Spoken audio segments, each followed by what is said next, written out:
जी अस्सलाम वालेकुम। तो हमारा आज पहला लेक्चर है जो कि टॉपिक वाइज बनाना है। तो सबसे पहले हम लोगों ने वर्बल रीजनिंग कवर करना था, तो उसका पहला टॉपिक सिनोनिम्स और एंटोनिम्स मैंने ले लिया। इस टॉपिक में दरअसल मैं बताता चलूँ कि मेरा इतना समझाने का काम नहीं रहेगा, खैर थोड़ा बहुत रहेगा। और कल एक कमेंट भी आया था कि सिनोनिम और एंटोनिम्स के हवाले से टिप्स एंड ट्रिक्स बता दो।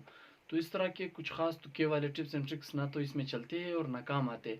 तो खैर हम कोशिश करेंगे कि इसको थोड़ा बहुत समझ लें और आगे जो वही बुक जो हम लोगों ने डाउनलोड किया है उसी से पढ़ लेंगे और समझ लेंगे। अभी भी टाइम है, यहाँ पर डिमोटिवेट होने की बात नहीं है कि इतनी ज़्यादा वोकेबलरी हम कैसे याद करें। ये वही वोकेबलरी है जो अभी तक हम लोग पढ़ते आ रहे हैं मुख्तलिफ इंग्लिश और बाकी सब्जेक्ट में से। अब सिर्फ ये एक ख़ास तरतीब के साथ हम लोगों ने उसके सिनोनिम और एंटोनिम को समझना होगा और याद करना होगा। तो बेसिकली सिनोनिम और एंटोनिम हम लोग पता है, हम लोग पहले से जानते हैं, ऐसे नहीं कि कोई मुश्किल चीज़ है या नई चीज़ है। सेम मीनिंग को सिनोनिम्स बोलते हैं, यानी मुतरादिफ अल्फाज उर्दू में जिसको कहते हैं कि बिल्कुल उसी तरह का मैनी होना, उस लफ्ज़ का वही मैनी होना, वही बात करना, वही चीज़ होना। और एंटोनिम्स बिल्कुल उसके मुख्तलिफ होना, बरअक्स होना, अपोजिट होना।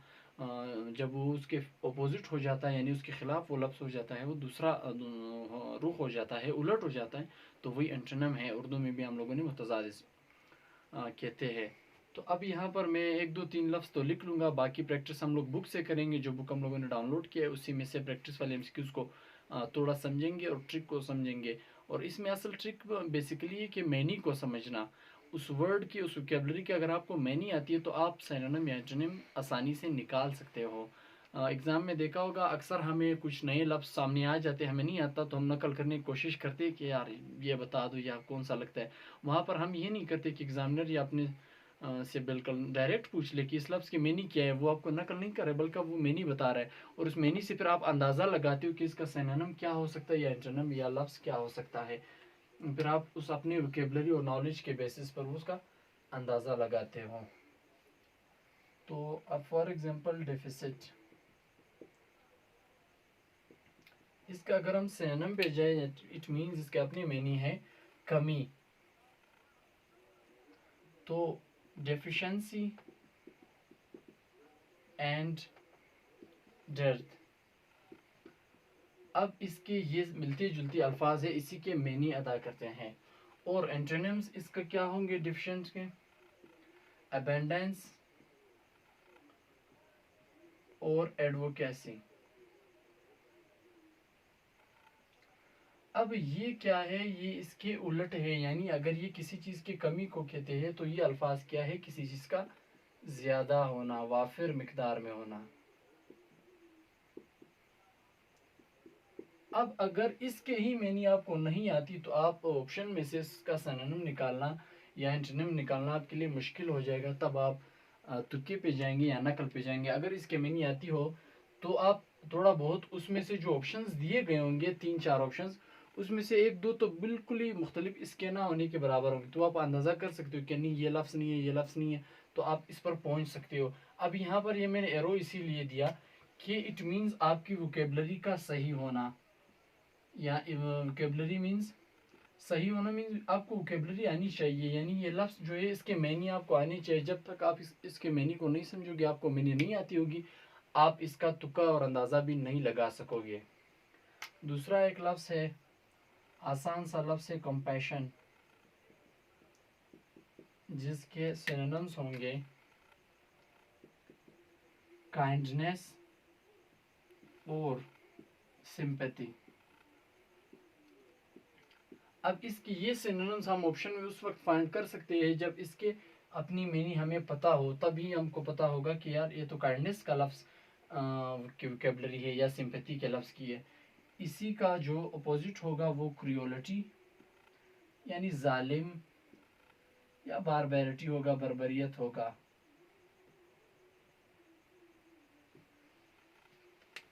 तो इस तरह हम लोग अभी ओवरऑल लेक्चर में हमारा जो मेन बात है वो वोकेबलरी है, यानी उस लफ्ज़ की अपनी मैनी का पता होना, उस वोकेबलरी का के मैनी का पता होना, तभी हम लोग सिनोनिम या एंटोनिम का अंदाज़ा लगा सकते हैं। इसका ट्रिक भी यही है कि जब हम लोग उस ऑप्शंस में देखेंगे तो सबसे पहले अगर मैनी आती होगी तो अब हम अंदाज़ा कर सकते हैं कि ये लफ्ज़ तो इससे नहीं मिलता जुलता, ये नहीं मिलता जुलता, तो उस अंदाजे से हम लोग ये कर सकते हैं। आगे वाले जो ऑप्शंस है और उसकी प्रैक्टिस है वोकेबलरी की वो उसी बुक से करेंगे। तो उस बुक में मैंने देखा है कि जो जितनी भी है वो इम्पोर्टेंट है, तो इंशाल्लाह वो हमारे काम आएंगे। हाँ जी, तो जो मैंने यूएस सेट वाला बुक बताया था ना, उसको ओपन करते ही स्टार्ट में बिल्कुल पेज नंबर 2 पे इम्पोर्टेंट वोकेबलरी दी गई है। तो अब ये वोकेबलरी इसी तरह सिनोनिम्स और एंटोनिम्स के लिए बनाई गई है और इसके बिल्कुल इम्पोर्टेंट वोकेबलरीज दी गई है, जो हमें काफ़ी मतलब हो सकता है काफ़ी ज़्यादा आते हो ना। इस तरह ये एनजाइटी लिखा हुआ है, नर्वसनेस, तो एनजाइटी तो अभी हर किसी को आता है ना। इस तरह ये बहुत ही वो ला अल्फाज है, आसान से है। अगर कोई मुश्किल हो तो हम डायरेक्ट उसको गूगल में उसके मीनिंग भी सर्च करेंगे, सिनोनिम एंटोनिम गूगल से सामने आ जाएंगे। तो ये वोकेबलरी जो है इसको आप लोग इस तरह करें कि वो खुद ही देख ले वर्ड और मीनिंग। जैसी मीनिंग या ये इस एग्जांपल सेंटेंस से आपको वो चीज़ समझ में आ जाएगी तो वो इजीली आप फिर आपका दिमाग गेन कर लेगा, उस सबको समझ जाएगा, फिर वो कंसेप्ट आपके पास होगा।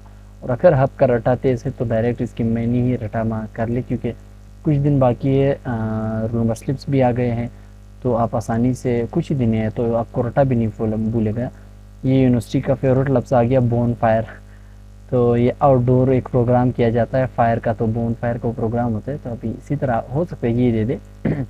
ये बोर्ड हो गया, इसी तरह ये ब्रीज, एक हवा का ठंडी हवा का जो मतलब एक विंड चलता है, कूल विंड। तो इसी तरह ये अल्फाज वोकेबलरी दी गई है मुख्तलिफ सारे। ये आई थिंक इसमें से ज़्यादातर तो हमें आते होंगे। ये है तकरीबन इस बुक में 200 से आगे है, चेक कर रहा हूँ मैं। ये तकरीबन 280 के पहुँच के करीब। ये 300 ये तो माशाल्लाह ज़्यादा ही हो गए। 400, तो ये 400 वाकई ही इन्होंने इम्पोर्टेंट निकाल ली। 465, अगर हम लोग हिसाब लगा रहे तो 8 दिन बाकी। 8 दिन में अगर हम लोग तकरीबन 50 से या 60 भी डेली सिर्फ रिवाइज़ कर ले, देख ले, उसके मैंने समझ लें, तो इंशाल्लाह काफ़ी वो होगा, सारे कवर हो सकते हैं। डेली आधा घंटा 1 घंटे में रिवाइज़ हो जाते हैं मैनी के साथ। यही वोकेबलरी है।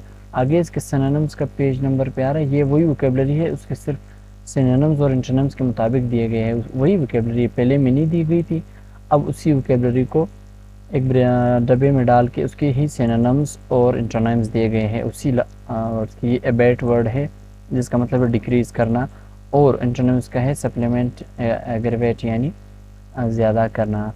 तो अब नीचे इसी वोकेबलरी को उन्होंने फिर टेबल की फॉर्म में दिया है, बहुत ही बेहतरीन तरीक़ाकार से दिया गया है कि उसी का पहले हमें मीनिंग और सेंटेंस समझाया था, अब उसी वोकेबलरी का जो है सिनोनिम्स और एंटोनिम्स देंगे जो कि याद करने और समझने के लिए आसान है। और बेशक हमारे पास टाइम कम है, लेकिन ये फ़ायदा है कि हमसे जल्दी नहीं भूलेगा टेस्ट के दिन तक। अब यहाँ पे सिनोनिम्स आ गए। सिनोनिम्स इसी तरह पहले का देख लेते। अबेट मीन्स, अब मीन्स दिया हुआ, नीचे आंसर भी दिया है, आंसर का एक्सप्लेनेशन भी दिया है इसी बुक का। तो इंटेंसिटी अबेट मीन्स डिक्रीज यानी कम करना, हम लोगों ने ऊपर पढ़ा। इंटेंसिटी मीन्स ज़्यादा शिद्दत करना, रिवाइव दोबारा मतलब वो पैदा करना दोबारा, इसका वो है। एस्केलेट बिल्कुल नहीं है, डिमिनिश इसका आंसर है। तो यहाँ पे लिखा भी है अबेट मीन्स टू डिक्रीज और lesson, so diminish is the correct option which means the same. इसी तरह नेक्स्ट का भी इसी तरह एब ओरिजिनल मीन्स। अब यहाँ पे इंडिजिनियस लिखा है, इमिग्रेंट, इमिग्रेंट तो दूसरे मुल्क से जो सफ़र करके आ जाते हैं महाजिर। अनकैनी और फ़ॉरन, फ़ॉरन भी गैर मुल्की होते, तो ए आंसर है। यहाँ पे एक्सप्लेनेशन दी गई है कि aboriginal means being the first of its kind in a region, एक इलाके में एक चीज़ में वो उसका पहला ही किस्म, चाहे वो किसी चीज़ का हो या इंसान का हो या किसी जानदार का हो।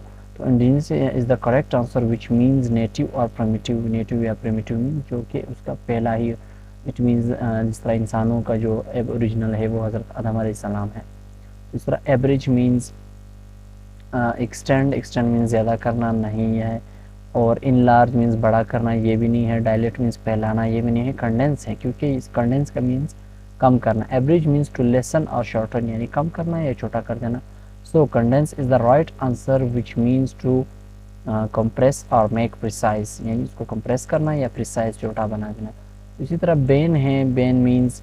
इस तरह ये सारी वोकेबलरी इन्होंने सिनोनिम्स दिए हुए, उसके ऑप्शन और एक्सप्लेनेशन आंसर, तो बहुत ही बेहतरीन तरीका है याद करने का और समझने का। तो आई थिंक डेली के हिसाब से अगर आधा घंटा या घंटा इस टॉपिक को दिया जाए तो ये सिनोनिम और एंटोनिम्स नकल या ट्रिक या टिप्स एंड ट्रिक या तुक्के के बजाय हम लोग खुद से कर सकते हैं। यहाँ पे देखो आंसर्स को एक्सप्लेन भी कर दिया गया है, आंसर्स एंड एक्सप्लेनेशन।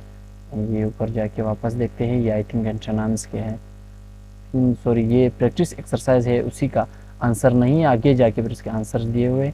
माइटी का रिजेंबलिंग वर्ड पूछ रहे हैं, यहाँ पे select appropriate synonym for the content. और नेक्स्ट का पूछ रहे हैं मीनिंग फॉर द प्रीशियस, यानी कीमती, वैल्यूएबल जिसका आता है। ये सारे इसी तरह दिए गए। तो नीचे इसका ये बुक का ये फ़ायदा है कि आंसर एक्सप्लेनेशन के साथ दिए गए, तो हमें जस्ट इसको रिवाइज करना है, समझना है, जस्ट यही इसकी प्रैक्टिस है।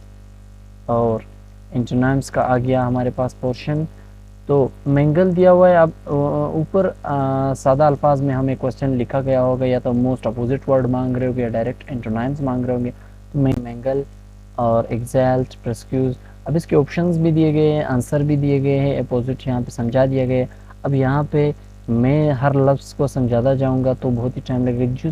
जो लफ्ज़ आपको नहीं आता, सिंपली जाके गूगल में क्लिक करके उसे डिक्शनरी में उसकी मीनिंग सर्च कर देते हैं, या आपके पास अपनी डिक्शनरी पड़ी होगी या यू डिक्शनरी आपने डाउनलोड की होगी, तो उसमें उर्दू की मीनिंग भी आपके सामने आ जाएगी और सिमिलर एंटोनिम्स भी आ जाएंगे।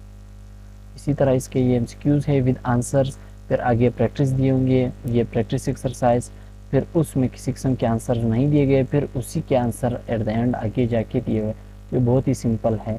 तो कल इंशाल्लाह सेंटेंस कंप्लीशन और एनालॉजी एक लेक्चर में कवर करते हैं, और एंड देन कंप्रीहेंशन भी साथ में कवर कर लेते हैं इंशाल्लाह। नेक्स्ट डे हम लोग फिर सिर्फ आगे 2 दिन सिर्फ मैथमेटिक्स यानी क्वांटिटेटिव रीजनिंग के लिए अर्थमेटिक्स और अलजेब्रा और स्टैटिस्टिक्स में इंशाल्लाह कवर करेंगे। हो सकता है अभी भी 8 दिन है, डेली की स्टडी और डेली के रूटीन के मुताबिक इसको कवर कर सकते हैं। हाँ, फ़ायदा ये होगा कि ताज़ा ताज़ा पढ़ा होगा तो टेस्ट में वो याद भी रहेगा और आसानी से इंशाल्लाह टेस्ट में अच्छे स्कोर भी हो जाएगा।